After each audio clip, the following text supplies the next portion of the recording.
What is going on? It's your boy Vortex Heats here, and I'm today doing a gameplay commentary. The gameplay comes from my mate Connor, or X. I'm Witty. I left his gamer tag in the top right because he asked me to, and he doesn't have a YouTube yet. If he does get a YouTube, I will end up linking it in the description. But first of all, I did join Vortex, and I'm really looking forward to my future with them. They're a new team that's just started off. And if anyone here is a graphic designer, then hit me up on Twitter. I'll leave a link in the description. And yeah, and we'll see if you can do anything for our team. But today I want to talk about how supply drops could have been a brilliant addition to Call of Duty, but really not many people really like them. I don't mind them, because one, I don't spend money on them, and that is optional, and two, I don't think any weapons are overpowered apart from the Shadow Claw, and three, I've got almost all of the melee weapons apart from the Carver and the Wrench, which in this gameplay I'm playing with Connor here. I'm using the baseball bat and Johnny's using the wrench. But people like my mate Johnny or Elite X Freestyle, I'll leave his channel link in the description if I can find it, because, you know, sucks to be him. Nah. But he got the L4 Siege out of his Season Pass one, and then he got just the Wrench out of his bundle for 75 wins. But he hasn't got anything beside those two, which I think, to be honest, is a bit stupid. I think it should be not every prestige, maybe every 2 prestiges or something like that, you get a weapon from a supply drop, or you get a guaranteed weapon bribe supply drop, or something like that. Because the fact that people that have played the game for as long as Johnny has, he's had it since it was out, he pre-ordered it, you get no pre-order bonus, he's got Season Pass, he only just got the Season Pass bonus. Like, things like that, they need to be added in. Like, if you pre-order it, you should get 5 supply drops or something, but that was before they added weapons.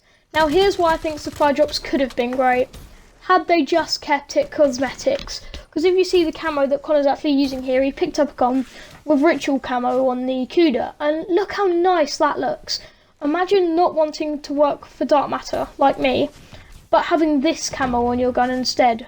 Or imagine working for Dark Matter, you get Dark Matter, so you get it on the KN, and you're like, oh wait, it doesn't work properly on the KN, or you get Diamond on the ICR.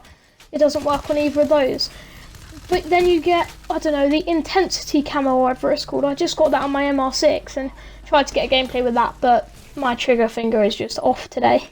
But imagine that, having Intensity camo on one of your favourite guns, or camos on your favourite guns. Like in Counter-Strike. I don't play Counter-Strike, and I don't intend to ever play Counter-Strike, but I do understand the skins version of it, because despite the fact that I don't play it, I still have one of those simulator apps that you get the cases from. I don't know why, I find supply drops and that stuff just interesting. I mean, it is annoying when you don't get anything, but that's why I've never bought supply drops and never intend to. But people would be working for crypto keys, not COD points. You wouldn't have to spend any COD points. COD points wouldn't exist. Well, they would, maybe. I don't know. But imagine just having, I don't know, imagine they just kept working on really nice camos, rather than trying to work on guns and make them balance, add attachments for them, make them look nice. Rather than all of that, imagine they just added certain things like gun skins. So you've got a Cuda, you get a gun skin, the HG40, but it's actually just the exact same stats as the Cuda.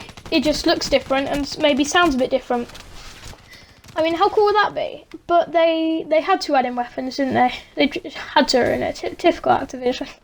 I don't understand why people are blaming Activision, to be honest. They just added in weapons because the supply drops are there, but they weren't exactly a big part of the game, and now they are.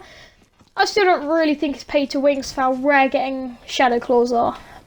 But if you do pay, say, £1,000 to get the Shadow Claw, or something stupid like that, I mean, why would you pay money like that for a virtual skin in a game? Like, I got all the weapons, and that's just almost all the melee weapons, and that's just from playing the game. And people are moaning at Activision like, oh, supply drops are really bad, they're the worst thing in Call of Duty.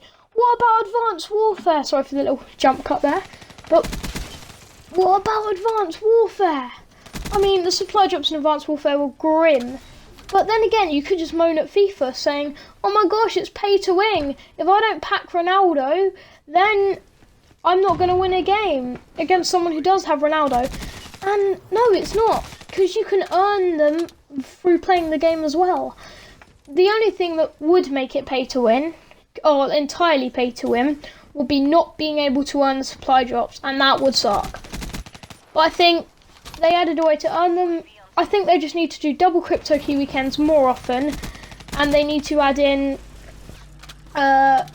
guaranteed weapon bribes for every 1 or 2 prestiges you do, or if you're a prestige master, every 100 levels. I mean, if you've even got to level 100 prestige master, you've done a lot. Same for 2000, but like people that are level 1000, and some people that are level 1000, they've only got brass knuckles and a butterfly knife, or they've only got brass knuckles and a L4 siege. I just think it's stupid like that. It's not very smart. The people that have played the game, they've devoted most of their life to the game, like, or most of this year to the game, and they've only got a few weapons. However, I don't think buying weapons will be a good idea, because I don't know, it will give money to Activision, admittedly, which is what they want, but I just don't think buying it would be a good idea, to be honest. I don't know why, because then it would become truly pay to win, to be honest. If you could buy a Shadow Claw, but they were more expensive than, say, a wrench, then you start to think, oh, well, clearly the better weapons, the more expensive. Or if you could buy, say, the MX Garand, which I think personally is one of the best weapons, but it was more expensive than, say, the FAMAS, or the FAMAS, or whatever you call it, which is, in my opinion, not the best, then it would become pay to win. So I think the YouTubers saying you should be able to buy them separately, I don't think you should. I think you should just get rewards for playing the game, rather than crypto keys. It's like gambling almost. It's like, you get your crypto keys, do you trade them in? You trade them in. If you don't get anything, you don't get anything. But if you do, you do. And it's just, it's a bit random, the supply drops. So I think they should have guaranteed weapons every prestige. And I've said that a lot. It's because I've reset a lot in Call of Duty. This year I think I've reset 4 times. Or not this year, this COD I think I've reset 4 times. But anyway, that's all for me, and see ya.